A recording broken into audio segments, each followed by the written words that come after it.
Hi hello everyone. இந்த வீடியோவில் நம்ம என்ன பண்ண போகிறோம்னா வெக்டர் அடிஷனை 2 எக்ஸாம்பிள் சம்ஸ் பார்க்க போகிறோம். லாஸ்ட் வீடியோவில் என்ன பார்த்துருந்தோம்னா ட்ரையாங்கிள் ஆஃப் வெக்டர் அடிஷன் மட்டும் நான் பார்த்துருந்தோம். இந்த வீடியோவில் நம்ம 2 எக்ஸாம்பிள் சம் பார்க்கலாம். ஒன்று வந்து புக்கில் இருக்க சமயம், இன்னொன்று நான் ஸ்டாண்டர்ட் டெக்ஸ்ட் புக்கில் எடுத்திருக்கேன். ஸோ ரொம்ப டைம் வேஸ்ட் பண்ணாமல் டேரெக்டாக சம் சால்வ் பண்ணிடலாம்.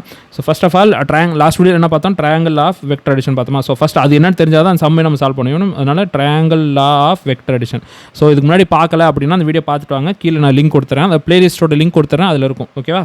So first of all triangle என்ன பண்ணிப்பாங்க, 2 வெக்டார் கொடுத்துருப்பாங்க, ஏ வெக்டார் அப்புறம் பி வெக்டார் அப்படின்னு கொடுத்துருப்பாங்க. இந்த ஏ வெக்டாரும் பி வெக்டாருக்கும் ஆட் பண்ண சொல்லுவாங்க, அதாவது ரிசல்டன்ட் வெக்டார் கண்டுபிடிக்க சொல்லுவாங்க. Resultant vector is equal to A வெக்டாரையும் பி வெக்டாரையும் ஆட் பண்ண சொல்லுவாங்க. இது எப்படி ஆட் பண்ணுறது, வெக்டார் அடிஷன் எப்படி பண்ணுறதுனா, ஃபர்ஸ்ட் ஆஃப் ஆல் நம்ம இந்த ஏ வெக்டாரை அப்படியே வரையணும். ஸோ அதனால் நான் பண்ணிடுறேன், நான் காப்பி பண்ணி பேஸ்ட் பண்ணுறேன். அப்படியே வரையணும், அதனால் காப்பி பண்ணி பேஸ்ட் பண்ணேன். ஸோ ஏ வெக்டார் வரைஞ்சிட்டேன். அதே மாதிரி பி வெக்டாரை வரையணும். அதுக்கு என்ன பண்ண போகிறேன்னா, இங்கே இதுதான் ஏ வெக்டாரோடைய டெய்ல், இதுதான் ஏ வெக்டாரோட ஹெட். ஏ வெக்டாரோட ஹெட்டில் இருந்து தான் பி வெக்டாரை ஸ்டார்ட் பண்ணணும். அது எப்படி ஸ்டார்ட் பண்ணுறது, ஓகேங்களா? ஸோ அது எப்படி பண்ணுறது, ஈஸி தான். இல்லைங்க, பி வெக்டாரை நான் காப்பி பண்ணேன்னா அதை அப்படியே எடுத்துக்கொண்டு போய் நான் பி வெக்டாரை இங்கே வரைகிறேன். அவ்வளோதான். வரைஞ்சேன்னா ஏ வெக்டாரும் பி வெக்டார் வரைஞ்சிட்டு அதுக்கப்புறம் ரிசல்டன்ட் வெக்டர் எப்படி போடுறதுன்னா நம்ம முன்னாடியே பார்த்தது தான். ஸோ ரிசல்டன்ட் வெக்டர் ஏ வெக்டாரோடைய டெய்லிருந்து ஆரம்பித்து பி வெக்டாரோடைய ஹெட்டுக்கு ஜாயின் பண்ணணும். ஒரு ஸ்ட்ரெயிட் லைன் வரைஞ்சிங்கன்னா அதுதான் ரிசல்டன்ட் வெக்டார், அதுதான் ரிசல்டன்ட் வெக்டார். இப்போ நம்மளுக்கு டிஃப்ரென்ஸ் தெரியணும், இல்லைங்களா? இது ஏ வெக்டார், இது பி வெக்டார். அப்புறம் ஏ வெக்டாருக்கும் பி வெக்டாருக்கும் உள்ள ஆங்கிள் பார்த்தீங்கன்னா என்ன சொல்லியிருப்பாங்கன்னா தீட்டான்னு சொல்லியிருப்பாங்க, இல்லைங்களா? ஏ வெக்டாருக்கும் பி வெக்டாருக்கும் உள்ள ஆங்கிள்னது தீட்டா. ஸோ இப்படி கொடுத்துருந்தாங்கன்னா ரிசல்டன்ட் வெக்டார் வந்து ஏ வெக்டாரோடைய ஆங்கிள் மேக் பண்ணோம், அது வந்து ஆல்ஃபான்னு சொல்லுவாங்க. ஸோ ஜென்ரலாக நம்ம முன்னாடியே சொன்னதான், ஒரு வெக்டர்னு எடுத்துக்கிட்டிங்கன்னா அதுக்கு மேக்னிடியூடும் இருக்கும், அதே மாதிரி டைரக்ஷனும் இருக்கும். ஓகே. ஸோ அப்போ நம்ம இதில் ரிசல்டன்ட் வெக்டார் நம்ம கன்சிடர் பண்ணியிருக்கோம். இப்போ ரிசல்டன்ட் வெக்டாருக்கு மேக்னிடியூட் என்னது, ரிசல்டன்ட் வெக்டாரோடைய மேக்னிடியூட் எடுத்துக்கிட்டிங்கன்னா, ஓகேங்களா, magnitude of the resultant vector which is also equal to R அப்படின்னு கன்சிடர் பண்ணிப்போம். ஸோ நம்ம சில இடங்களில் மேக்னிடியூட் ஆஃப் தி ரிசல்டன்ட் வெக்டர்னு கொடுத்துருப்பாங்க, சில இடங்களில் இந்த ஆர் ரெண்டு சேம் தான். ஓகே. இதுக்கு நம்ம லாஸ்ட் வீடியோலேயே ஒரு ஃபார்முலா எப்படி டெரைவ் பண்ணோம் அப்படின்றத நீங்கள் பார்த்துருப்பீங்க. நான் வெறும் ஃபார்முலா மட்டும் இங்கே எழுதுகிறேன். So A square plus B square plus 2ab cos theta. தீட்டாங்கிறது angle between A vector and B vector. அப்புறம் ஆங்கிளும் நம்ம எப்படி எடுக்கணுன்ட்டு சொல்லியிருக்கோம். ஓகே. ஸோ அதெல்லாம் நம்ம பார்க்காதவங்க பார்த்துட்டு வந்துருங்க. இப்போ அடுத்து என்ன பண்ணணும்னா டைரக்ஷன், இல்லைங்களா? இதில் டைரக்ஷன் எப்படி கண்டுபிடிப்போம், direction of the resultant vector with respect to A vector இங்கே கொடுத்துருக்காங்க. ஸோ அதான் tan ஆல்ஃபா கண்டுபிடிக்கணும். tan ஆல்ஃபாக்கு ஃபார்முலா என்னென்னா B sine theta divided by A plus B cos theta. இது எப்படி சார் ஞாபகம் வச்சுக்கிறது, நான் முன்னாடி சொல்லியிருப்பேன். இதில் இந்த பி வெக்டாரை ரிசால்வ் பண்ணிங்கன்னா, இல்லைங்களா, இது பி காஸ் தீட்டான்னு வரும், அப்புறம் இது பி சைன் தீட்டான்னு வரும். ஸோ tan ஆல்ஃபானாலே opposite side by adjacent side, opposite சைட்னால B sine theta A plus B cos theta. இப்படி தான் ஞாபகம் வச்சுப்பேன், ஏன்னா கன்ஃபியூஸ் ஆக மாட்டேன் காஸ் தீட்டா பி எது மேலே கீழே வரும்னு. ஸோ இப்போ நம்ம மெயினாக 2 ஃபார்முலா பார்த்துருக்கோம். இந்த 2 ஃபார்முலா யூஸ் பண்ணி தான் நம்ம இந்த யூஸ் பண்ண போகிறோம். எந்த இதில் யூஸ் பண்ண போகிறோம்னா நம்ம சம்மில் யூஸ் பண்ண போகிறோம். ஓகே. ஃபர்ஸ்ட் ஆஃப் ஆல் இந்த எக்ஸாம்பிள் 2.1 தான் எடுக்க போகிறோம். ஸோ அந்த எக்ஸாம்பிள் 2.1 இங்கே இருக்குது. செகண்ட். ஓகே. எக்ஸாம்பிள் 2.1 இங்கே தான். ஸோ ஃபஸ்ட்டு கொஸ்டினை படிச்சிடும். 2.1 என்ன கொடுத்துருக்காங்கன்னா 2 வெக்டார்ஸ், இல்லைங்களா, 2 வெக்டார் இருக்குது, ஏ வெக்டார் இருக்குது அண்ட் பி வெக்டார் இருக்குது, of magnitude 5 units and 7 units respectively சொல்லிட்டான். ஏ வெக்டாரோடைய மேக்னிடியூட் 5 யூனிட்ஸும் பி வெக்டாரோடைய மேக்னிடியூட் 7 யூனிட்ஸும் சொல்லிட்டாங்க.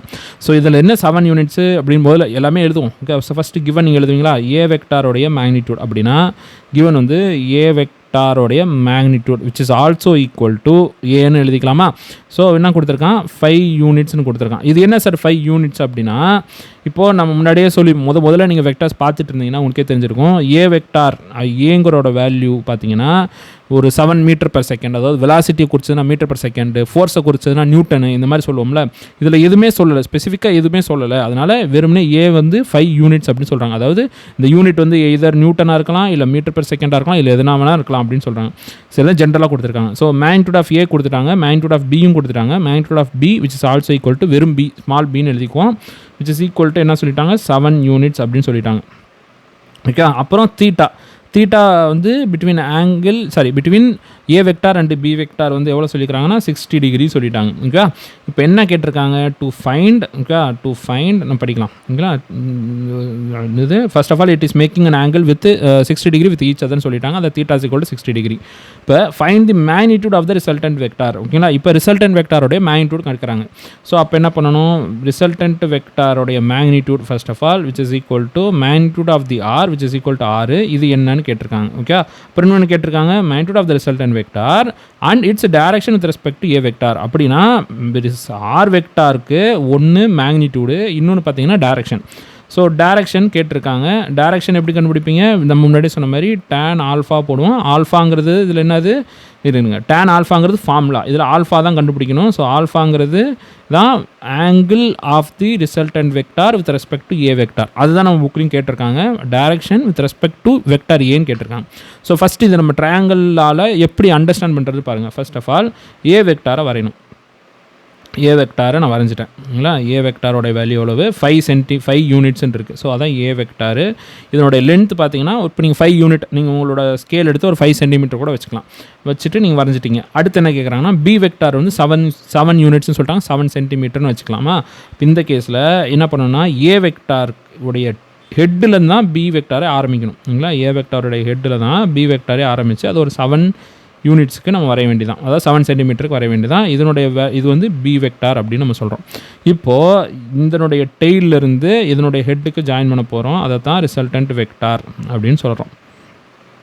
அதுதான் என்ன சொல்கிறோம், அதை தான் ரிசல்டன்ட் ஒரு நிமிஷம் இந்த பி வெக்டாரோடைய இதை மாற்றி கீழே எழுதிக்கலாம், குழப்பிட மாட்டேன். ஓகே, ஸோ இது வந்து என்ன சொல்கிறோம், ரிசல்டன்ட் வெக்டார் அப்படின்னு சொல்கிறோம். ஓகேங்களா, இது ஆர் வெக்டார். ஓகே, ஸோ இப்போ இது தான் நம்ம கொடுத்தாச்சு. ஸோ இதில் தீட்டா எங்கே இருக்கும், தீட்டா வந்து இங்கே இருக்கும். ஏ வெக்டாருக்கும் பி வெக்டாருக்குள்ளது ஆங்கிள் தீட்டா, இதுதான் ஆல்ஃபா. ஓகேவா, நம்ம என்ன கண்டுபிடிக்கணும், magnitude of this resultant vector கண்டுபிடிக்கணும். அதே மாதிரி இந்த ஆல்ஃபா கண்டுபிடிக்கணும். எப்படி கண்டுபிடிக்கிறோம் அதான் பண்ண போகிறோம். ஸோ ரொம்ப டேரெக்ட் நம்ம யூஸ் பண்ண ஃபார்முலா தான் இந்த ஆரோடைய ஃபார்முலா யூஸ் பண்ண போகிறோம். tan ஆல்ஃபாவோட ஃபார்முலா யூஸ் பண்ண போகிறோம். ஆன்சர் கிடைக்க போகிறோம். ஸோ ஆரோடைய வேல்யூ என்னது, அது magnitude of the resultant vector தான் கேட்டிருக்காங்க. ஸோ அதை நம்ம ஃபஸ்ட் சப் டிவிஷன் எழுதிக்கலாம். இது ஃபஸ்ட் சப் டிவிஷன் கேட்டிருக்காங்க, இது செகண்ட் சப் டிவிஷன் எழுதிக்கலாம். ஸோ இப்போ ஃபஸ்ட் சப் டிவிஷன் வந்து magnitude of the resultant vector which is equal to 6. Okay, இது என்ன, இதனுடைய ஃபார்முலா என்னது நம்ம பார்த்தது தான், A square plus B square plus 2 times of AB cos theta. Okay, இப்போ அப்படியே சப்ஸ்டிட் பண்ண வேண்டியதான். ஏவோட வேல்யூ என்னது, ஏ வந்து அப்படி மேலே இருந்து கிவனில் பார்க்கும்போதே ஏ வந்து மேக்னிடியூட் ஆஃப் த ஏ அதான் 5 யூனிட்ஸ் அப்படின்னு சொல்லிட்டாங்க. அப்போ டேரெக்டாக எழுதிக்க வேண்டியதான், விச் இஸ் 5 ஸ்கொயர். அப்புறம் பி ஸ்கொயர், பி வந்து 7, பியோட வேல்யூ 7 இங்கே கொடுத்துருக்காங்க பாருங்கள். Magnitude of the value vector B வந்து பிஏ விச் இஸ் 7 யூனிட்ஸ். ஓகேங்களா, 7 square plus 2 times of 5 into 7, ஏன்னா ஏவோட வேல்யூ 5, பியோட வேல்யூ 7. அப்புறம் காஸ் ஆஃப் 60 டிகிரி, ஏன்னா அவன் கொடுத்துருக்க ஆங்கிள் என்ன கொடுத்துருக்கான், 60 டிகிரி கொடுத்துருக்கான். அது அப்படியே சப்ஸ்டிட் பண்ண வேண்டியதான். ஸோ இந்த இடத்துல அப்படியே வேல்யூஸ் போட வேண்டியதான். 5 ஸ்கொயர்ஸ் ஆர் 25, 7 ஸ்கொயர்ஸ் ஆர் 49, அப்புறம் 2 இன்ட்டு 5 10, 10 இன்ட்டு 7 70. ஓகே, 70 காஸ் 60யோட வேல்யூ என்னது, காஸ் 60யோட வேல்யூ 1/2. இல்லை, இது ட்ரிக்னாமெட்ரி வேல்யூஸ் ஞாபகம் இருக்கணும். நான் ஒரு ட்ரிக்னாமெட்ரி டேபிள்னு கிரியேட் பண்ணி வச்சுருக்கேன். ஜென்ரலாக நீங்கள் என்ன பண்ணியிருப்பீங்க, 0 sin 0 தெரியும், sin 30 தெரியும், sin 40 தெரியும், 60 தெரியும், 90 தெரியும். பட் அடிஷ்னலாக என்ன பண்ணிங்கன்னா 37க்கும் 53க்கும் தெரிஞ்சுங்க. எதனால் அப்படின்னா இப்போ நீங்கள் நம்ம முன்னாடியே தெரியும். இல்லைங்களா, ஸோ ஒரு நிமிஷம் இருங்க. ஸோ இது வந்து 3, 4, 5 ஒரு ட்ரையாங்கிள் கேள்விப்பட்டிருப்பீங்க கரெக்டாக. ஸோ இது 3ஆகவும் இது 4ஆகவும் இது 5ஆகவும் இருந்துக்கிற பட்சத்தில் இங்கே மேக் பண்ணுற ஆங்கிள் தீட்டாவாக இருந்துச்சுன்னா இதை என்ன சொல்லுவோம், sine theta is equal to என்ன போடுவோம், ஆப்போசிட் சைட் பை ஹைபாட்டனிஸ், அதாவது 3/5. இப்போ பாருங்கள், இதுக்கு ஆப்போசிட் சைடு இது, ஹைபாட்டனிஸ் இதுதான். ஹைபாட்டனிஸ் எப்படி கண்டுபிடிப்பீங்க, ஜென்ரலாக ரைட் ஆங்கிளுக்கு எது ஆப்போசிட்டாக இருக்கோ அது ஹைபாட்டனிஸ். ஸோ அப்போ தான் 5 தான் ஹைபாட்டனிஸ். Okay, so 3/5. அதுக்கப்புறம் காஸ் தீட்டாவோட வேல்யூ என்னது, அட்ஜசன்ட் பை ஹைபாட்டனிஸ். ஓகே, அப்போ 4/5. அதுக்கப்புறம் tan theta is equal to 3/4, அதாவது opposite side by adjacent side. Okay, சரி, இப்போ இதெல்லாம் ஓகே. இப்போ எதுக்கு சார் இதெல்லாம் சொல்லிட்டு இருக்கீங்க அப்படின்னா, ஜென்ரலாக இப்போ நம்ம சம் சால்வ் பண்ணும்போது சில இடங்களில் சம் சால்வ் பண்ணும்போது final value sine theta is equal to 3/5 அப்படின்னு வந்துருச்சுன்னு வச்சுக்கோங்களேன். அப்போ வந்து நீங்கள் தீட்டா எப்படி கண்டுபிடிப்பீங்க தெரியாது. அப்போ அந்த நேரத்துக்கு தான் இது யூஸ் ஆகும். இந்த மாதிரி கேஸில் தீட்டாவோட வேல்யூ இந்த 3 கேஸ்லையுமே தீட்டாவோட வேல்யூ 37 டிகிரி. ஓகேவா, ஸோ அதுக்காக தான் இந்த வேல்யூ அடிஷ்னலாக ஞாபகத்துக்கு சொல்கிறேன். ஓகேவா, 37 டிகிரி. அப்போ 53 டிகிரி எப்படி இருக்குன்னா அதே தான், கொஞ்சம் மாறி இருக்கும். எப்படி இருக்குன்னா இது எது இந்த என்னது அட்ஜசன்ட் சைடு வந்து 3 ஆகும், ஆப்போசிட் சைடு 4 ஆகும், இதனுடையது 5 ஆகும் இருக்கும். ஸோ அப்போ இந்த கேஸில் தீட்டாவோட வேல்யூ எவ்வளோ இருக்குன்னா 57 டிகிரி இருக்கும். ஓகே, ஸோ இதெல்லாம் தெரிஞ்சதுன்னா உங்களுக்கு ஈஸியாக இருக்கும் சம் சால்வ் பண்ணும்போது. சாரி 53 பார்த்தீங்கன்னா தப்பு பண்ணிவிட்டேன், சாரி. ஓகே 53 இதெல்லாம் தெரிஞ்சுன்னா நம்ம சம் சால்வ் பண்ணும்போது என்ன பண்ணுவோம், ஜென்ரல் இவ்வளோ தூரம் வந்துடுவோம், ஃபைனல் ரிசல்ட் வரைக்கும் வந்துடுவோம். அதுக்கப்புறம் எப்படி ப்ரொசீட் பண்ணுறது நம்மளுக்கு தெரியாது, எப்படி தீட்டா கண்டுபிடிக்குது அந்நேரத்தில் வரவே வராது. அதனால் இதெல்லாம் தெரிஞ்சிருந்தா ஓகே கொஞ்சம் ஈஸியாக இருக்கும் சம் சால்வ் பண்ண, டைமும் சேவ் ஆகும். ஸோ அதனால தான் இதை தெரிஞ்சுக்கணும். அதுவும் இல்லாமல் இந்த டேபிள் கண்டிப்பாக நீங்கள் படிச்சிருப்பீங்க, இருந்தாலும் நீங்கள் கண்டிப்பாக ஞாபகம் வச்சுக்கணும் சம் சால்வ் பண்ண முடியும். ஏன்னா ஃபிசிக்ஸ் பொறுத்தளவு நம்ம ஒரு ஸ்டேஜ் வரைக்கும் வந்துடுவோம், அதுக்கப்புறம் அந்த சம் சால்வ் பண்ணணும் அப்படின்னா, அதாவது கம்ப்ளீட் பண்ணணும்னா நம்மளுக்கு பேசிக் மேத்தமெட்டிக்ஸ் கண்டிப்பாக தேவை. அதனால தான் நான் ஒவ்வொன்றையுமே கொஞ்சம் டைம் எடுத்து சொல்லிக்கிட்டு இருக்கேன். ஓகே சரி, இப்போ அடுத்து என்ன பண்ணணும், நம்ம எங்கே வந்தோம், சரி நான் வந்ததே காசோடைய 60 கண்டுபிடிக்க தான். காஸ் 60 ஆல்ரெடி நான் சப்ஸ்டியூட் பண்ணிட்டேன், which is 1/2 எழுதிட்டேன். இப்போ நம்ம சம் சால்வ் பண்ண போகிறோம், அப்படியே கண்டினியூ பண்ண போகிறோம். ஓகே, ஸோ இப்போ 25 ஃபர்ஸ்ட் ஆஃப் ஆல் இது சிம்பிளிஃபை பண்ணிங்கன்னா 35 ஆயிருமா. ஸோ அப்போ 25 + 49 + 35. ஓகே, ஸோ இப்போ இது 3 பார்த்தீங்கன்னா 25 + 35 எவ்வளவு 60 + 49 which is 109. ஓகேங்களா, நம்ம புக்கில் r is equal to √109 இதோட நிப்பாட்டியிருப்பாங்க. இதோட நிப்பாட்டினா போதும் தான், ஆனால் இருந்தாலும் இதில் ஸ்கொயர் ரூட் கண்டுபிடிக்க தெரியணும். அதனால் ஸ்கொயர் ரூட்டுக்கு நான் எப்படி கண்டுபிடிக்கிறேன்னு சொல்கிறேன். ஓகே, √109 உங்களுக்கு தெரிஞ்சிருக்கும், இருந்தாலும் சம்டைம்ஸ் இது தப்பு பண்ணுவீங்க இந்த இதில், அதனால தான் சால்வ் பண்ணுறேன். ஸோ அப்போ ஃபர்ஸ்ட் ஆஃப் ஆல் நம்ம எப்படி ஸ்கொயர் ரூட் ஸ்டார்ட் பண்ணுவோம்னா, பின்னாடி இந்த 2 டிஜிட்டாக பிரிப்போம். ஸோ அப்போ 09 பிரிஞ்சிருச்சு, இந்த 1 பிரிஞ்சிருச்சா. ஸோ அப்போ 1க்கு கீழே இருக்க பெர்ஃபெக்ட் ஸ்கொயர், அதில் 1 தான் பெர்ஃபெக்ட் ஸ்கொயர். ஸோ அதனால் 1 தான் போடுறோம். ஸோ 1 × 1 ஆயிரும். ஓகே, அதை 1² 1 ஆயிரும். அதுக்கப்புறம் இந்த ரிமைனிங் டேர்ம்ஸை கீழே எழுதிட வேண்டியதான். ரிமைனிங் டேர்ம்ஸை கீழே எழுதுறோம். ஏன்னு கேட்டிங்கன்னா 1 - 1 இங்கே 0 ஆகிடும். ஸோ இந்த ரிமைனிங் டேர்ம்ஸ் அப்படியே கீழே எழுத வேண்டியதான். ஸோ 09. ஓகே, அதுக்கப்புறம் என்ன பண்ணுவோம்னா, இந்த மேலே இருக்கிற டேர்மை 2 ஆலமெண்ட்லேயே பண்ணால் 2 ஆலமெண்ட்லாம் 2 வந்துடும். இப்போ பாருங்களேன், இப்போ 2 வந்துருச்சு. இப்போ நான் மினிமமாக இங்கே நான் 1 தான் போடுவேன். ஓகே, அப்போ 21ன்னு போட்டாலே இங்கே என்ன போடுவேன், இங்கே 1 போடுவேன். இங்கே 1 போட்டதுனால இங்கே 1 போட்டதுனால இங்கேயும் 1 தான் போட்டிருக்கேன். இப்போ நீங்கள் மல்டிப்ளை பண்ணால் எனக்கு 21 வரும். அப்போ இது வேலைக்கே ஆகாது. அதாவது ஏன்னா 9ஓட 21 பெருசு, அப்போ இந்த 1 வராது. இப்போ 1க்கு கீழே என்ன வேல்யூ இருக்குது, 0 இருக்குது. அப்போ 0 தான் போடணும். இப்போ இந்த இடத்துல தான் நானே சம்டைம்ஸ் கன்ஃபியூஸ் ஆகும், எதுக்கு இங்கே 0 போடணும், அதுக்கு பதிலாக டாட் வச்சுட்டு போயிடலாமேன்னு யோசிப்போம். டாட் இந்த இடத்துல வைக்கக்கூடாது. ஏன்னா டாட் எப்போ வைக்க நான் சொல்கிறேன். ஃபர்ஸ்ட் ஆஃப் ஆல் இப்போ 0 போட்டுருங்க, அப்புறம் நான் சொல்கிறேன் பாருங்கள், அடுத்த ஸ்டெப்பே சொல்கிறேன். இப்போ 0 போடுறேன்னா 0 போட்டோன்னே இப்போ பாருங்கள் மல்டிப்ளை பண்ணுங்கள், இந்த 0ஓட மல்டிப்ளை பண்ணிங்கன்னா இந்த ஹோல் டேர்மும் 0 ஆயிடுமா. ஸோ அப்போ 0 வந்துடும். இப்போ என்ன பண்ணிட்டேன் நான், ஃபர்ஸ்ட் ஆஃப் ஆல் நான் இந்த வேல்யூக்கு அப்புறம் நான் ரிமைண்டர் எழுதணும். ரிமைண்டர் எவ்வளோ வரும், 09ல் 0 போச்சுன்னா 09 தான் வரும். அதாவது 9 வருமா, நான் 9 எழுதிக்கிறேன். இதான் ரிமைண்டர் எழுதுனதுக்கப்புறம் மேலே இருக்கிற டேர்ம்ஸ் ஏதாவது இருக்கான்னு பார்க்கணும். மேலே டேர்ம்ஸ் இல்லைனா மட்டும்தான் நான் என்ன பண்ணணும்னா இங்கே டாட் போடணும். ஓகே, மேலே டேர்ம்ஸ் இல்லைனா மட்டும்தான் இங்கே டாட் போட்டு உடனே கையோட நான் இங்கே 2 டிஜிட் எழுதிடணும். இப்போ நீங்கள் டாட் போட்டோன்னே கையோட 2 டிஜிட் எழுதிடணும். ஓகே, 00. இது ரொம்ப பேசிக் தான், ரொம்ப பேசிக் தான். ஆனால் இதையும் சம்டைம்ஸ் நம்ம தப்பு பண்ணுவோன்றனால நான் கொஞ்சம் இப்போயே முன்னாடியே சொல்லிடுறேன். ஓகே, இதுக்காக நான் திரும்பி நான் ஸ்கொயர் ரூட் எடுக்கணும்னு அவசியம் இல்லை. அதனால் இந்த சம் சால்வ் பண்ணும்போதே நான் ஸ்கொயர் ரூட்டையும் எப்படி கண்டுபிடிக்க சொல்லிடுறேன். ஓகே சரி, இப்போ ஃபர்ஸ்ட் ஆஃப் ஆல் இப்போ நம்ம எழுதிட்டேன். இந்த கேஸ்க்கு அப்புறம் நம்ம என்ன பண்ணுவோம், நான் இந்த டேர்ம் எழுதுனதுக்கப்புறம் இந்த மேலே இருக்கிற டேர்மை 2 ஆலமெண்ட்லே பண்ணி எழுத போகிறோம். இப்போ மேலே 10 இருக்குது, அதனால் 2 ஆலமெண்ட்ல பண்ணிங்கன்னா 20 தான் வரும். சரி, இப்போ அடுத்து பாருங்கள் 20 வந்தாச்சு. இப்போ எந்த டேர்மை போட்டால் இது கூட வரும்னு பார்த்தீங்கன்னா 4 போட்டால் வரும். ஏன்னு கேட்டிங்கன்னா 5 போட்டிங்கன்னா 1000 ஆயிரும். அதனால் நான் 1000க்கு மேலே போயிடும். அதனால் நான் 4 போடுறேன். ஸோ 4 போட்டால் இப்போ என்ன பாருங்கள், 4 × 4 16. ஓகே, 4 × 4 16. அதுக்கப்புறம் இந்த 4 அப்புறம் இது 0 ஆகிடுச்சுன்னா 0. அதனால் இது 1 போட்டிங்கன்னா இது 1 மட்டும் இங்கே இருக்கும். அதுக்கடுத்து பாருங்கள் 4 × 2 8. ஸோ 8 16 ஆச்சா. இப்போ ரிமைனிங் டேர்ம் ஏதாவது தப்பு பண்ணிட்டேன்னா இல்லை. ஓகே, 8 16. அதுக்கப்புறம் இது எவ்வளோ ஆச்சு, இது 84 இங்கே ரிமைனிங் இருக்கும். கரெக்டாக 84 ரிமைனிங் இருக்கும். ஸோ இப்பயும் மேலே பாருங்கள், இந்த ரிமைண்டர் எழுதுனதுக்கப்புறம் மேலே டேர்ம் கிடையாது. அதனால் நம்ம இப்போ இன்னொரு டைம் டாட் வைக்கலாமா, டாட் வைக்கக்கூடாது. நான் ஆல்ரெடி டாட் வச்சுட்டேன். அதனால் டேரெக்டாக நீங்கள் 2 0 இறக்கிற வேண்டியதான்.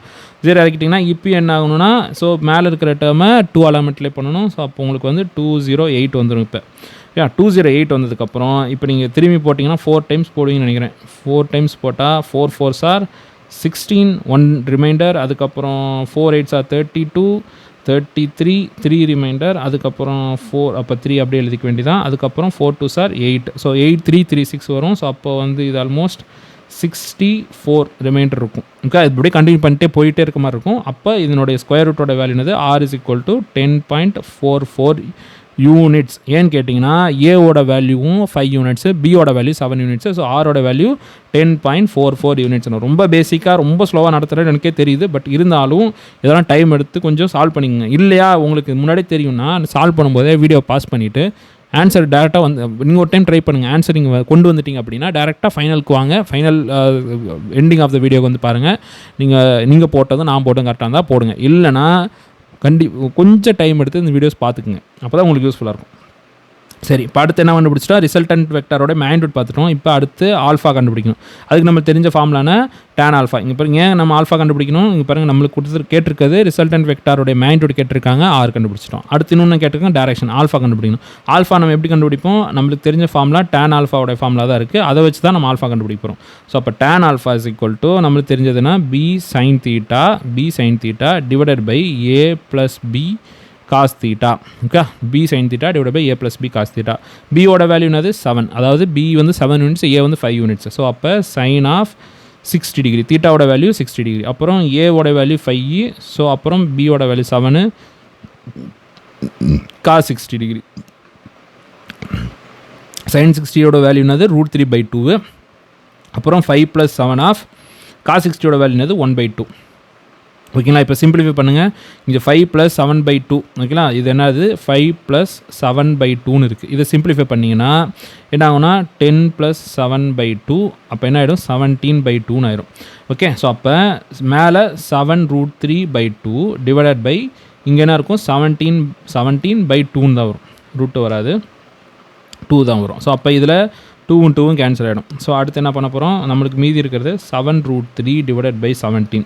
ஓகேங்களா? tan ஆல்ஃபா நம்ம புக்கில் என்ன பண்ணியிருப்பாங்கன்னா நமக்கு இந்த வேல்யூவில் கண்டிப்பாக நம்ம ஆல்ஃபா வேல்யூ தான் கண்டுபிடிக்கணும். இதோட நிப்பாட்டக்கூடாது, ஏன்னா நமக்கு ஆல்ஃபா தான் வேணும். ஸோ அப்போ என்ன பண்ணணும்? ஃபர்ஸ்ட் 7√3 டிவைடட் பை 17ஓட வேல்யூ கண்டுபிடிச்சிட்டு அதுக்கப்புறம் tan ஆல்ஃபா கண்டுபிடிச்சிருப்பாங்க. அதாவது alpha is equal to tan inverse of இந்த ரெண்டு வேல்யூ வரும் பார்த்தீங்கன்னா 7√3 டிவைட் பை 17. இதனோட வேல்யூ பார்த்தீங்கன்னா நான் பார்த்து எழுதிக்கிறேன், ஏன்னா புக்கில் டேரெக்டாக ஆன்சர் மட்டும் தான் கொடுத்துருப்பாங்க. ஸோ இதில் tan ஆல்ஃபாவோட வேல்யூ இது எவ்வளோ வந்து 7.713 வரும். அதாவது 7√3 டிவைட் பை 17ஓட வேல்யூ வந்து 0.713 வரும். ஸோ ஆல்ஃபாவோட வேல்யூவை இதுக்கப்புறம் இன்வர்ஸ் டேஞ்சன்ட் கண்டுபிடிச்சி ஆல்ஃபாவோட வேல்யூ என்ன கொடுத்துருப்பாங்கன்னா 35 டிகிரி 30 மினிட்ஸும் கொடுத்துருப்பாங்க. சார் இப்போ இனிமேலே இது வரைக்கும் 6 நாள் போட்டலாம். இந்த 2 ஸ்டெப்பு தான் சார் முக்கியம். இந்த 2 ஸ்டெப்பு நீங்கள் ஸ்கிப் பண்ணிட்டீங்கன்னு உங்களுக்கு கண்டிப்பாக தோண தான் செய்யும். உங்களுக்கு நான் என்ன நினைக்கிறேன்னா, இந்த இன்வர்ஸ் டேஞ்சன்ட் சொல்லணும்னா தனியாக ஒரு வீடியோ போடணும். எப்படி இந்த இன்வர்ஸ் டேஞ்சன்ட் கண்டுபிடிக்கிறது, அந்த டேன் நம்மளுக்கு டேபிள்ஸ் இருக்கும் பார்த்தீங்கன்னா, அந்த டேபிள்ஸ் மூலயமா அதை கண்டுபிடிக்கணும். ஸோ அதனால் சொல்கிறேன், தெரியல சார் எனக்கு உண்மையிலே ஒரு வீடியோ போடுங்க சார், நீங்கள் ஒரு கீழே கமெண்ட் செக்ஷனில் கொடுத்தீங்கன்னா நான் சொல்கிறேன். இல்லைனா இதுக்கு நான் டைம் எடுத்துருந்தேன், ஏற்கனவே நான் ரொம்ப ஸ்லோவாக நடத்துகிறேன், இன்னும் நான் ரொம்ப ஸ்லோவாக நடத்திடுவேன் இதெல்லாம் எடுத்தேன்னா. ஸோ அதனால் சொல்கிறேன், ஓகே எடுக்கிறேன். பட் உங்களுக்கு உண்மையிலே வேணும்னா நீங்கள் கீழே கமெண்ட் செக்ஷனில் மென்ஷன் பண்ணுங்கள், நான் கண்டிப்பாக ஒரு வீடியோ போடுறேன். ஓகே, ஸோ இது மூலயமா இன்வர்ஸ் டேஞ்சன்ட் கண்டுபிடிச்சிங்கன்னா ஆல்ஃபாவோட வேல்யூ கிடச்சிச்சு. நம்மளுக்கு ரிசல்டன்ட் வெக்டாரோடைய மேக்னிட்யூடும் தெரிஞ்சிச்சு, அதுக்கப்புறம் என்னது டைரக்ஷனும் கிடச்சிச்சு. சரி, இப்போ ஒரு சம் சால்வ் பண்ணிட்டோம். இப்போ இன்னொரு சம் என்ன சால்வ் பண்ண போகிறோன்னா, இது கொஞ்சம் முக்கியமான சம் என்னை பொறுத்தளவு. ஏன் முக்கியமான சம்னா, இதே மாதிரிலே நம்ம நிறையா சம் சால்வ் பண்ணுவோம். அதனால தான் வந்து இந்த முக்கியமான சம். ஏன்னா எலக்ட்ரோஸ்டாட்டிக்ஸ்லேயே பார்த்தீங்கன்னா கூலும்ஸில் அப்புறம் பார்த்தீங்கன்னா ஃபோர்ஸஸ்லாம் நிறையா இருக்கும். அந்த ஒரு சார்ஜில் இந்த ஃபோர்ஸ் ஆக்ட் ஆகுது, அந்த ஃபோர்ஸ் ஆக்ட் ஆகுது, ரிசல்டன்ட் ஃபோர்ஸ் எங்கே இருக்குதுன்னு கேட்பாங்க. ஸோ அதனால தான் ஃபோர்ஸஸை வச்சு நான் ஒரு சம் எடுத்திருக்கேன். ஸோ இப்போ இந்த கொஷினை ஃபஸ்ட்டு படிச்சுங்க. கொஷின் என்ன கொடுத்துருக்காங்கன்னா, 2 ஃபோர்ஸஸ் ஆஃப் மேக்னிடியூட்ஸ், 2 ஃபோர்ஸு, ஒருவோட மேக்னிடியூட் 5 நியூட்டன், இன்னொருவோட மேக்னிடியூட் 12 நியூட்டன். அப்போ நீங்கள் என்ன பண்ணிக்கலாம்னா, 2 ஃபோர்ஸில் எந்த ஃபோர்ஸ் எப்படினாலும் எழுதிக்கலாம். இதில் நீங்கள் உங்களோட இஷ்டம் தான், எஃப்ஏன்னு எழுதிக்கலாம். ஓகே, 2 ஃபோர்ஸ்னால ஃபோர்ஸ் வந்து எஃப்ஏ வந்து 5 நியூட்டன். இப்போ ஏன் எஃப்ஏன்னு மட்டும் எழுதிக்கிறேன்னா, இதில் மேக்னிடியூட்னு சொல்லிட்டனால எஃப்ஏவோட மேக்னிடியூட், வெக்டாரோடைய மேக்னிடியூட் தான் எஃப்ஏ விச் இஸ் 5 நியூட்டன் அப்படின்னு எழுதியிருக்கேன். ஓகே, இதுதான் கிவன். அதுக்கடுத்து எஃபியோடைய மேக்னிடியூட் கொடுத்துருக்காங்க. எஃபியோட மேக்னிடியூட் என்னது, FB which is equal to 12 newton கொடுத்துருக்காங்க. இப்போ 2 ஃபோர்ஸ் இருக்குது, 2 ஃபோர்ஸும் ஒரு பாடியில் ஆக்ட் ஆகுது, ஏதோ ஒரு பாடியில் ஆக்ட் ஆகுது. நம்ம இந்த டைரக்ஷன் கொடுக்கல, இதை அந்த பாடின்னு வச்சுக்கோங்க, இந்த பாடியில் இது ஆக்ட் ஆகுது. என்ன கேட்டிருக்காங்கன்னா, கால்குலேட் த ரிசல்டன்ட் ஃபோர்ஸ் கேட்டிருக்கான். ஸோ ரிசல்டன்ட் ஃபோர்ஸ்னாலே நம்மளுக்கு தெரியும், resultant force which is equal to FA vector plus FB vector. Okay, so இதுதான் நம்ம ரிசல்டன்ட் ஃபோர்ஸ்னு எழுதும்.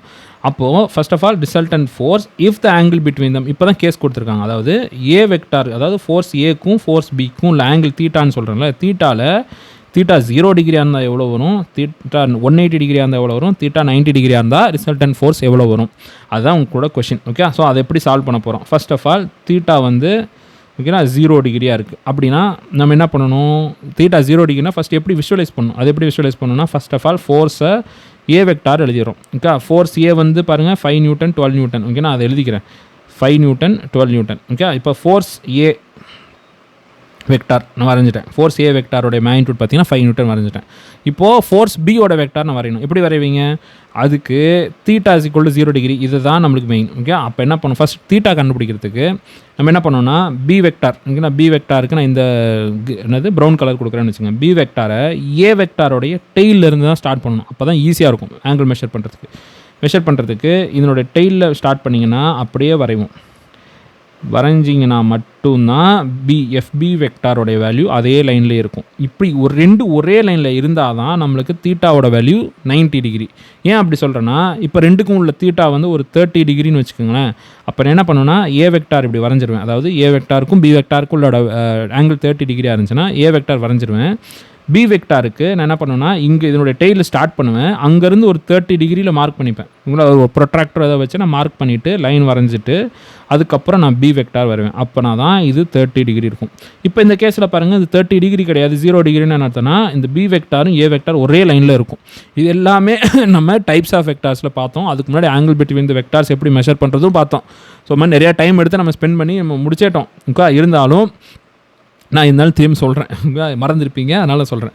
சரி, இப்போ இந்த மாதிரி இருக்குது அப்படின்ற பட்சத்தில் அந்த பாடியில் எப்படி ஃபோர்ஸ் ஆக்ட் ஆகும்னா, இங்கே பாருங்கள், இந்த பாடியில் இங்கே எஃப்ஏ வெக்டார் இங்கே ஆக்ட் ஆகுது அப்படின்றப்ப எஃப்ஏ வெக்டார் இங்கே ஆக்ட் ஆச்சுன்னா எஃப்பி வெக்டாரும் அதே லைனில் தான் ஆக்ட் ஆகும். இப்போ இன்னொன்று என்னென்னா, அதே லைன்லனா சார் ஏன் சார் ஒன்றுக்கு மேலே ஒன்று போகலாம்ல சார்னுப்பீங்க. ஜென்ரலாக நம்ம அப்படி தான் போடணும். ஆனால் இங்கே என்னென்னா நம்ம அதுவும் நம்ம பார்த்தோம். ஓகேங்களா, ஒரு வெக்டாரையும் இன்னொரு வெக்டாருக்கும், அதாவது இந்த 2 லைன்லையும் ஆக்ட் ஆகிறது ஒரே மாதிரி கன்சிடர் பண்ணலாம் நம்ம பார்த்துருந்தோம். ஓகே, ஸோ அது மாதிரி தான் பண்ணுறோம். ஓகே, ஏன்னா அதுவும் இல்லாமல் ஒரே லைனில் போட்டிங்கன்னா 2 வெக்டாருக்கும் வித்தியாசம் தெரியாது. அதனால் கொஞ்சம் தள்ளி போட்டிருக்கோம். ஸோ அப்போ எஃப்பி வெக்டாரும் எஃப்ஏ வெக்டாரும் இப்படி தான் ஆக்ட் ஆகுது. இல்லைனா நம்ம என்ன பண்ணான்னா இந்த எஃப்பி வெக்டாரை கொஞ்சோண்டு கொத்தோடு தூக்கிட்டு போய் ஒரே லைனில் இங்கே போட்டுக்கலாம். இங்கே பாருங்கள், ஒரே லைனில் இப்படி போட்டுக்கலாம். அப்போ பார்த்தீங்கன்னாலும் இந்த மாதிரி தான் மென்ஷன் பண்ணுற மாதிரி இருக்கும். அதாவது தீட்டா 0 டிகிரியாக இருக்கும். அப்பா, இவ்வளோ நேரம் சொல்லிட்டேன். இப்போ தான் நம்ம சம்மே சால்வ் பண்ண போகிறோம். ஓகே, இப்போ என்ன கேட்குறாங்கன்னா ரிசல்டன்ட் வெக்டாரோடைய மேக்னிட்யூட் எப்படி கண்டுபிடிப்பீங்க. இப்போ நம்மளுக்கு தெரியும் a square plus B square plus 2ab cos theta. இப்போ பாருங்கள், தீட்டாவோட வேல்யூ 0 டிகிரி, காஸ் 0 வேல்யூ என்னது, ஓகே, காஸ் 0 வந்து என்னது 1. அப்போது இந்த 2ab காஸ் தீட்டாங்கிறது 2ab ஆயிடுமா. ஸோ அப்போ square root of A square plus B square plus 2ab ஆயிடுமா. அப்புறம் பாருங்கள், இது என்ன ஆகிடும், A square plus B square plus 2abங்கிறது A plus B the whole square ஆகிடுமா. ஸோ அப்போ square root of a plus B the whole square ஆகிடும். அப்போ நீங்கள் ஸ்கொயர் ரூட் எடுத்திங்கன்னா a ப்ளஸ் பின்னு மட்டும்தான் இருக்கும். ஸோ அப்போ ரிசல்டன்ட் வெக்டாரோட மேக்னிட்யூட் என்னென்னா a ப்ளஸ் பி. ஜென்ரலாக உங்களுக்கு இந்த மேக்னிட்யூட் பழகிறதுக்காக நான் என்ன பண்ணுவேன்னா ரிசல்டன்ட் வெக்டாரோடைய magnitude which is equal to R which is equal to இப்படி தான் நான் ஃபார்முலாவே எழுதுவேன். ஓகே, இதுலேயும் அப்படியே நான் ஆன்சர்லையுமே பார்த்தீங்கன்னா இப்படி தான் எழுதுவேன். ஆனால் கொஞ்சம் பழகிடுச்சுன்னா நம்ம டேரெக்டாக அந்த ஆர்னு எழுதிக்கலாம். ஓகே, ஸோ இப்போ ஆரோடைய வேல்யூ இந்த கேஸில் இப்போ தீட்டா 0வாக இருந்துச்சுன்னா R is equal to a plus பின்னு தான் அர்த்தம். ஓகே, இப்போ இதில் இன்னொன்று இருக்குது. இப்போ நீங்கள் ஆல்ஃபா நம்ம இன்னொன்று என்னது மேக்னிட்யூட் மட்டும் கண்டுபிடிச்சிருக்கோம். tan ஆல்ஃபாவோட வேல்யூ என்னது, tan alpha is equal to B sine theta divided by A plus B cos theta. So இந்த கேஸில் ஆல்ஃபாவோட வேல்யூ 0 வரும். எப்படி வரும் பாருங்கள், ஏன்னா சைன் 0 வந்து எவ்வளவு 0. ஓகே, இப்போ இது மேலே இருக்கிற வேல்யூ 0 டிவைடட் பை எனி வேல்யூவாக இருந்தாலுமே என்ன 0 ஆகிடும். ஸோ tan ஆல்ஃபா 0னா ஆல்ஃபா இஸ் ஈக்குவல் டு 0 தான். Okay, alpha is equal to 0 தான். ஸோ அப்போ R is equal to A plus B, alpha is equal to 0. அப்புறம் கிவன் கேஸில் if theta is equal to 0வாக இருந்துச்சுன்னா ஆரோட வேல்யூ வந்து ஏ ப்ளஸ் பின்னு எழுதிக்கலாம். இல்லைனா ஆல்ஃபாவோட வேல்யூ 0 ஆகிடும். அப்படின்னா என்ன அர்த்தம்னா, இப்போ நான் இந்த பாக்ஸில், அதாவது இந்த பாடியில் 2 ஃபோர்ஸ் ஆக்ட் ஆச்சு. ஓகே, ஃபோர்ஸ் எஃப் வெக்டார் ஏ வெக்டார் ஆக்ட் ஆச்சு, எஃப்பி வெக்டார் இப்படி ஆக்ட் ஆகிடுச்சு. 2 ஒரே லைனில் இப்படி ஆக்ட் ஆகுதுன்ற பட்சத்தில் ரிசல்டன்ட் வெக்டாரை வந்து எப்படி வரையலான்னா, ஓகே, ரிசல்டன்ட் வெக்டாரை எப்படி வரலாம்னா ஏதாவது ஒரு பாயிண்டில் ஸ்டார்ட் பண்ணி 2யும் ஆட் பண்ண வேல்யூ. ஓகே, இது வந்து 5 ஆகவும் இதோட வேல்யூ 7ஆகவும் இருந்துச்சுன்னா இதனோட வேல்யூ 12ஆக இருக்கும் அப்படின்னு அர்த்தம். ரெண்டையும் அப்படியே ஆட் பண்ணி ஆன்சர் கொண்டு வந்துடலாம். இதெல்லாம் நம்மளுக்கு நிறைய இடத்துல யூஸ் ஆகும். அதனால தான் நான் ரொம்ப டைம் எடுத்து சால்வ் பண்ணுறேன். ஓகே, உங்களுக்கு இன்னும் புரியலைன்னா கீழே கமெண்ட் செக்ஷனில் போடுங்க. நான் இன்னும் ஓரளவுக்கு டீட்டெயில்டாக கொண்டு வர ட்ரை பண்ணுறேன். ஆனால் இதுக்கு மேலே ரொம்ப கஷ்டம். ஏன்னா இதுவே ரொம்ப குழந்தைக்கு சொல்கிற மாதிரி சொல்லிகிட்டு இருக்க மாதிரி எனக்கு தோணுது. ஓகே, ஸோ அடுத்து theta is equal to 90 degree தானே கேட்டிருக்காங்க, ரெண்டாவது subdivision. Okay, theta is equal to 180 degree. So 180 degree theta is equal to 180 degree. அது எப்படி எழுதுறது? அதுக்கு நம்ம ஃபர்ஸ்ட் ஆஃப் ஆல் எப்பயும் போல் ஏ வெக்டார், ஃபோர்ஸ் ஏ வெக்டார் வரைஞ்சிடணும். அடுத்து தீட்டாவோட வேல்யூ 180 டிகிரி போடணும். ஓகே, ஃபோர்ஸ் ஏ வெக்டார் வரைஞ்சிட்டு ஃபோர்ஸ் பி வெக்டார்னு வரையணுமா? அந்த ஃபோர்ஸ் பி வெக்டார் எப்படி வரைவீங்க? இதனுடைய டெயிலில் ஸ்டார்ட் பண்ணுவீங்க. டெயிலில் வச்சுட்டு ப்ரொட்ராக்டர் வச்சு 180 டிகிரி மார்க் பண்ணி 180 டிகிரி மார்க் பண்ணிங்கன்னா இங்கே வந்து நிற்கும், இந்த லைனில் நிற்கும். அப்போது 180 டிகிரி மார்க் பண்ணிவிட்டு இங்கேருந்து இந்த லைனை ஜாயின் பண்ணிட வேண்டியதான். ஸோ இதுதான் எஃப்பி. ஓகே, எஃப்பி பார்த்தீங்கன்னா ஆப்போசிட் எஃப்ஏ எஃப்பி ஆப்போசிட் இருந்ததுன்னா அதனோட ஆங்கிள் என்னவாக இருக்குது? அப்போனா தீட்டாவோட வேல்யூ 180 டிகிரியாக இருக்குது. அப்போ நம்ம எப்படி இந்த பாடியில் எப்படி ஃபோர்ஸ் ஆக்ட் ஆகும்னா ஈஸி தான். இது ரொம்ப ஈஸியாக எழுதிக்கலாம். எஃப்ஏ ஃபோர்ஸ் இங்கே ஆக்ட் ஆச்சுன்னா, ஓகே, எஃப்ஏ ஃபோர்ஸ் ஆக்ட் ஆச்சுன்னா FP force, okay, FP force வந்து ஆப்போசிட் சைடு ஆக்ட் ஆகுதுன்னு அர்த்தம். நம்ம புக்கில் என்ன கொடுத்துருக்காங்க, நம்ம கொஸ்டின் என்னன்னா ஒரு வெக்டாரோடைய வேல்யூ 5 × 12 நியூட்டன். நான் இங்கே ஏதாவது தப்பு பண்ணியிருக்கேன். இங்கே தப்பு பண்ணியிருக்கேன், இங்கே தப்பு பண்ணேன். அதாவது 5 12 5 12. ஓகே, எஃப்பியோட வேல்யூ 12னா ரிசல்டன்ட்டோட வேல்யூ 17. ஓகே, ரிசல்டன்ட்டோட வேல்யூ 17 அப்படின்னு தெரிஞ்சுக்கணும், எழுதணும். ஓகே, ஸோ இந்த கேஸில் இப்போ ரிசல்டன்ட் வெக்டாருக்கு ஃபார்முலா என்ன? அதே ஃபார்முலா தான். R = √A² + B² + 2AB cos θ. Okay, நம்ம இந்த டயக்ராம் பார்த்தாலே சொல்லிடலாம் R = A - Bன்னு. ஓகே, R = A - Bன்னு. பட் அது எப்படி கொண்டு வரணும் தான் இங்கே மெயின். ஓகே, ஸோ இப்போ பார்த்தீங்கன்னா A² + B², இங்கே தீட்டாவோட வேல்யூ 180 டிகிரி. ஸோ காஸ் 180யோட வேல்யூ என்னன்னா which is equal to -1.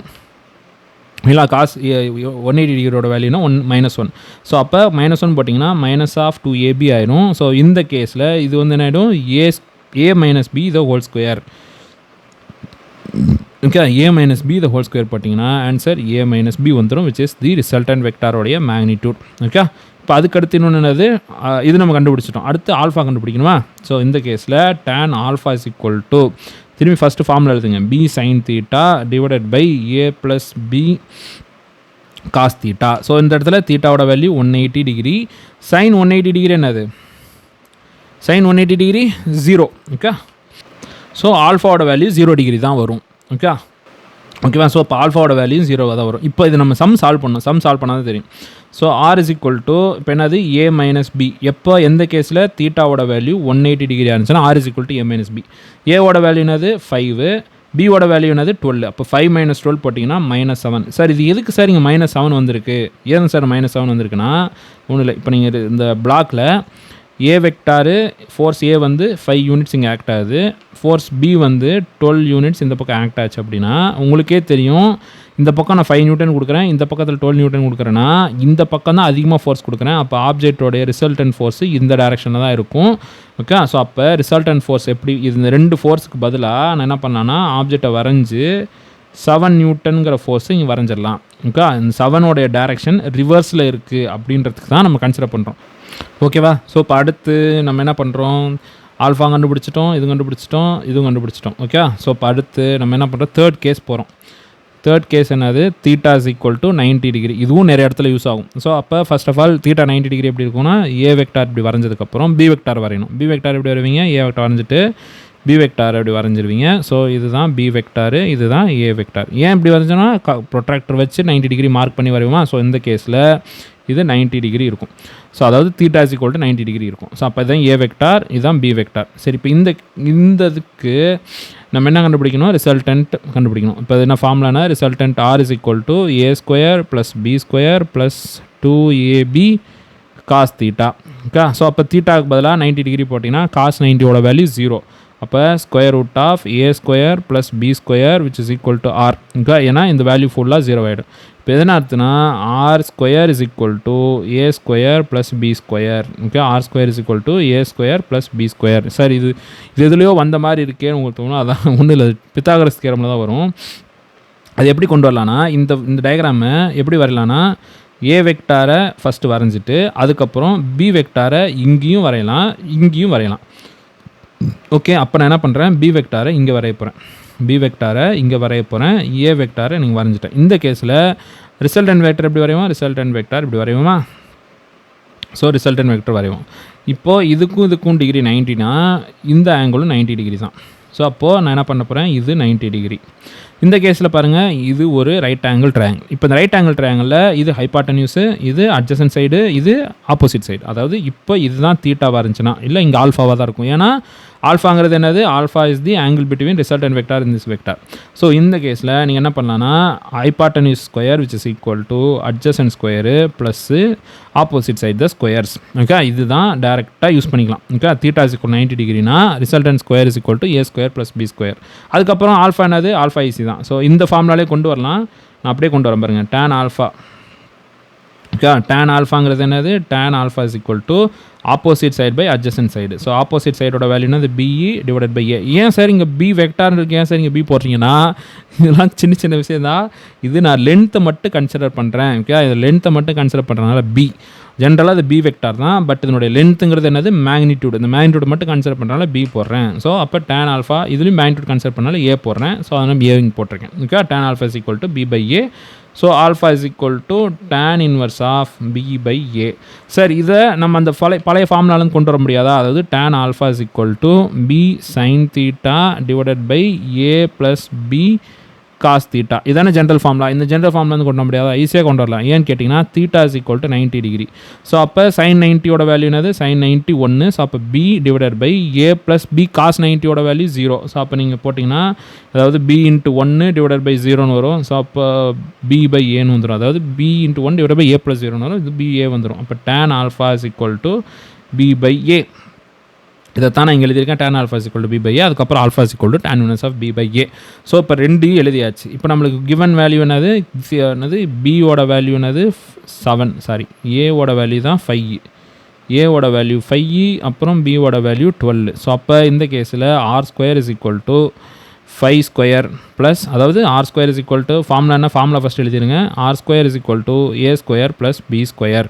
So A square என்னது 5 ஸ்கொயர் ப்ளஸ் 12 ஸ்கொயர். ஸோ அப்போ என்ன ஆகிடுது, இது 25 ப்ளஸ் 144, அது இப்போ என்ன ஆகிடுது 169. ஸோ ஆர் ஸ்கொயர் 169னா R is equal to 13. Okay, R is equal to 13. அதுக்கப்புறம் alpha is equal to tan inverse of B by A. Okay, B by A. So அப்போ tan இன்வர்ஸ் ஆஃப் 12/5. ஸோ இங்கேயும் நம்ம inverse tangent தான் போடணும், வேறு வழியே இல்லை. இன்வர்ஸ் டேஞ்சன்ட் அந்த ஃபார்முலா யூஸ் பண்ணி தான் இந்த ஆல்ஃபாவோட வேல்யூ கால்குலேட் பண்ணணும். ஓகே, அப்படி கால்குலேட் பண்ணால் ட்ரை பண்ணி பாருங்கள். கால்குலேட் பண்ணால் தீட்டா ஆல்ஃபாவோட வேல்யூ 67 டிகிரி வருது. ஸோ இது இந்த இன்வர்ஸ் டேஞ்சன்ட் தான் நான் இந்த இதிலே எக்ஸ்பிளைன் பண்ணல சரியா. அதுவும் உங்களுக்கு வேணும், இது எனக்கு எக்ஸ்பிளைன் பண்ணுங்கள் சார் அப்படி நீங்கள் கமெண்ட் செக்ஷனில் சொன்னீங்கன்னா கண்டிப்பாக அதுக்கு ஒரு தனியாக வீடியோ போகிறேன். எப்படி இன்வர்ஸ் டேஞ்சன்ட், எப்படி இன்வர்ஸ் சைனு, இன்வர்ஸ் கொசைன்லாம் எப்படி கண்டுபிடிக்கிறது அப்படின்னு பார்க்கலாம்.